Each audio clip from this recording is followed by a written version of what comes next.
So remasters seem to be everywhere at the moment. There was a time when it felt like George Lucas's occasional rampant idiocy was all we had to worry about, but now it feels as though not a week goes past without another piece of spit-shine nostalgia begging us to reinvest in a product we've already spent our money on once. Maybe I should do it with some of my early videos. You'll want to see those again, right? With ICO and Shadow of the Colossus though, we're talking about games which are widely regarded as being two of the most artistic ever made, so surely if any games deserve to be showcased in pristine HD, they do. With Colossus, there's also the clear sense that this was a game ahead of its time. The PS2 original was plagued with frustrating slowdown that should make it an ideal candidate for the power of PS3.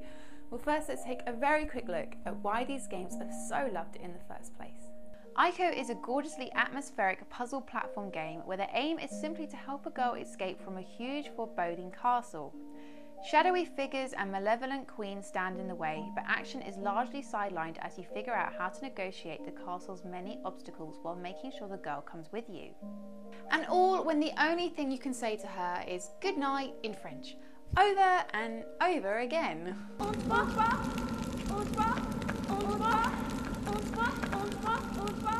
Colossus, meanwhile, is a desolate adventure where the aim is simply to travel across a huge world to find and defeat 16 massive colossi. The vast, lonely environments and sparse plots stimulate your imagination in a way that few other games can, and the colossi represent some of the most creative and awe-inspiring boss battles you'll ever encounter. Both games are beautiful and original and were two of the best games on the PS2. So how good is the remaster job?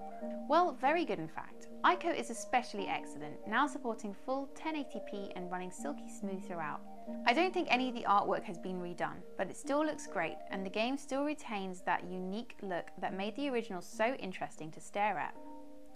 To be honest, it's difficult to imagine how this game could look any better without being completely remade from scratch.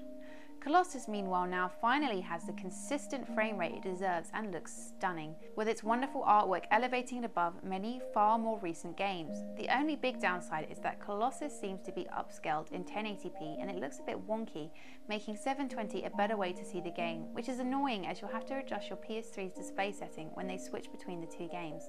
But overall they look great, and it's also really nice having the two games on the same disc. The thing with these HD remakes, as nice as they are, is that they're opening a can of worms that may be difficult to close. TV resolutions are only going to increase further in the years to come, so presumably we'll be left with a choice to either keep playing the old versions on ever smaller portions of our massive screens, or fork out yet again for the HHD remaster.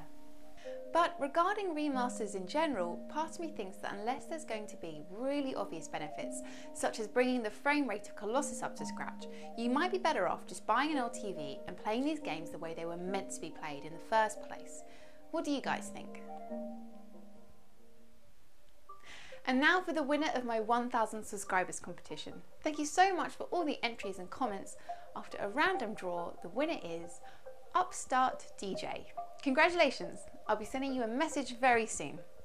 Thanks for watching. Don't forget to like, comment and subscribe, and I will see you next time. Take care, play lots and have fun.